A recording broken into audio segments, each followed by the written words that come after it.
Hey, what's up guys? Bet speaking, bringing the best, most consistent and transparent betting strategy for you. In this video, I'll be covering UFC 254, the prelims.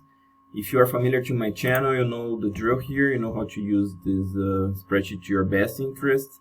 And if you do, good luck with your bets. And if you want to hear the breakdown, please bear with me.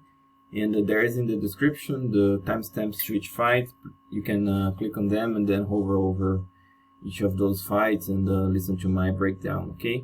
If you're not familiar to what I'm saying, you don't know the spreadsheet I'm going to be showing now, briefly what is the consistency and the strategy that I'm saying. I'm keeping track here from July 2020, everything recording the video. So far it's been near 300% profit, okay? I'm also breaking down that in different confidence level of the bets. These are those color codes that you guys see, you know. So if you see something red in my spreadsheet, that is a low confidence bet, and this is if it's yellow, it's a medium, and green, it's high confidence. So in this particular card we have only low as of now, and these are what add up, you know. So it's been 85 bets in terms of low, 46 were right, and then I have 13% in terms of low, and then medium and high. And also here I'm breaking down by each month, you know, what was the profit or the losses from each of them, okay? And this is the high, medium, and low confidence that I just told you guys, okay? So if you're still with me, I'm gonna be breaking down, like I said, the prelims, and I'm gonna be starting off. I'm not gonna go perfect saying it's just the prelims, because there are early prelims also here. So I'm gonna be doing first Kenney versus Nathaniel Wood. So guys, this is, I think, one of the best fights of the card, to be honest. You know, both guys are really great fighters, high level fighters, both very well-rounded, tough guys, young guys that are coming hungry and coming to win the fight. Both of them had good wins in their record, you know. So let me real quick with each one of them. Kenney, he's you know, he's like more like a wrestler, even though that he does a pretty good job standing up. He likes to feint a lot, like I'm putting here. He throws inside with the combos. He can go, you know, quick with the footwork. He can dart in and out. Good kicks, you know. He goes to the legs, to the body, to the head. Guy's very tough. He's super, you know, solid in wrestling, both offensively and defensively. His grappling is great, you know. He does a great job, both technically with the BJJ, but also using the wrestling to his advantage, using the body weight and this kind of stuff. So yeah, I don't have any actually any downsides on Kenney. He's a complete fighter, but so is Wood. And Wood, to me, he's a little bit sharper here on the boxing, especially. You know, the guy likes to move forward. He likes to throw volume. He has good power, you know, and like I'm putting here, the sharp, you know, straight punches. He also has good clinch game, and also when he pushes his opponents against the cage, he's good on the takedowns. So I see this fight back and forth here, and I'm picking Wood, and because I think that he's gonna be able to pressure this fight, you know, a little bit better. If Kenney shoots on him, maybe Kenney gonna be able to take him down, but Wood is super tough, both to take down but extremely hard to hold down. So I think Wood gonna be able to scramble back up, and I think he's gonna again pressure, and he's gonna be able to outbox Kenney, since Wood's a little bit bigger and a little bit sharper on the boxing. Okay, so this is my pick, but still Kenney has a chance. You know, I'm not saying that Kenney doesn't have any chance. Actually, if he out wrestles Wood, he's the favorite, obviously. But still, I think it's worth picking. It's worth a bet on Wood, especially at over plus 130, and I think actually I got him plus 160, so I think it was a very good bet. This can go the other way around, but still, I think it's that's what I'm assuming for this fight. Jung versus Sam Alvey. This is an easy fight to break down, very easy to predict. Alvey not gonna change, guys. If you think that he's gonna wake up and come to fight and brawl with this guy, you are probably wrong. You know, at least he's not been doing that for over 30 fights. He has got a massive experience, but he always fights the same way. He goes back, he waits until the opportunity presents. He throws that powerful right hook. If he catches guys, he can finish them. If he doesn't, then he'll just continue trying. But he's passive, he's gonna do that, you know. He's been improving a little bit, takedown defense and everything. But I don't think gonna be any factor of this fight. None of these guys gonna try to take the other down.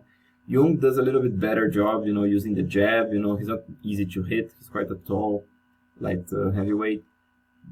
Good jabs, good 1-2s, you know. And he's also a basic fighter. He's just a boxer. But he's younger, he's a little bit hungry, and he's definitely the more aggressive fighter, you know. So there's no way that you can pick Alvey, in my opinion. But and also I'm not betting Alvey because I don't think there is much value on those lines. Jung makes some mistakes, but not many of them. And even if he does, he's tough enough to eat one shot or another. And I don't think Alvey gonna be able to put him away, you know. And just for you guys to know, for example, I was betting Alvey against Ryan Spann because I thought Alvey could TKO Ryan Spann, which almost happened. But I don't think Alvey can TKO Jung. So just to put in a perspective, okay?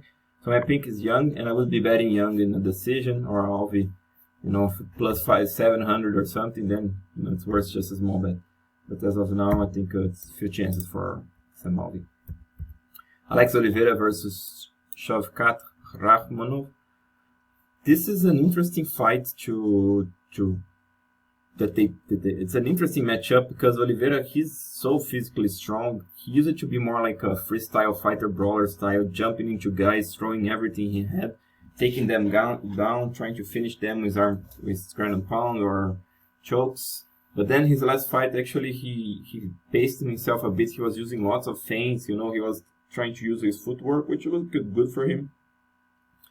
It's a little bit more to his past, actually. Remember his earlier fights, they were more like this. So, yeah, I mean, it's a tough one to call. On the other side, Rakhmonov, he's more like a stand-up fighter, you know. Good combos, you know. He has quite tall for the division, not a bad range. Actually, this guy should be the same range, or even Oliveira a little bit longer as he has such long limbs. But still, the range not going to be a factor to any of these sides, you know. And I've seen also some double legs for Rakhmonov. He's also young, so he's coming up sort of undefeated here also, so he has good chances. I think that Oliveira is the safest pick, but I'm not that confident in that, you know, because Oliveira, he's a little bit inconsistent. This is the problem, you know. If I would be sure that he would be fighting with the footwork, pacing himself, you know, calm, but you know, you can never expect too much of that from Oliveira. He can just enter a brawl and get caught or something, which if it happens, I think Rakhmonov is a decent favor. Or even if Oliveira crashes the distance or something, you know, Rakhmonov gonna be able to take him down, start wearing on this guy. This kind of stuff, you know. This is what I'm expecting mostly to this fight. Even though I'm picking Oliveira, my bet is in Rakhmonov, I'm sorry. Because at plus 150, I think there's some value to it. I didn't put here, but it's plus 150, okay? And the last one for this video, it's Tai Tuivasa versus Stefan Struve. Let me see how I'm putting myself. So Tuivasa, more like a little bit stockier heavyweight. You know, I think he's 6'2", so he's not that tall for a heavyweight, but he's very heavy. You know, he's on top of the weight for the division. He's quite fast, athletic. You know, he's always in the fight. Good chin. He used it to be a little bit better because the chin was not tested enough. His style was a little bit tougher to predict. But then the thing is that Tuivasa doesn't have anything outstanding. He doesn't have much of no, he's heavy, so he has that natural power, but he doesn't explode or something too much. At least I put that he's athletic, so he's quite fast, but it's not that much power. You know what I'm saying? You know, it's heavy. You know, if he lands, he has those heavy hands, the big legs. But it's not like powerful, you know, this natural power that eventually you see. Struve, you know, his critics is, you know, the guy's super tall, the biggest range in the UFC, but he never uses, you know. I agree partially with that. I think he tries to use the problem that he's not athletic enough, he's not fast enough.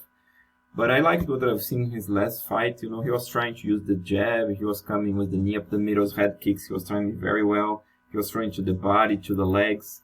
You know, so I like what I've seen from Struve, to be honest.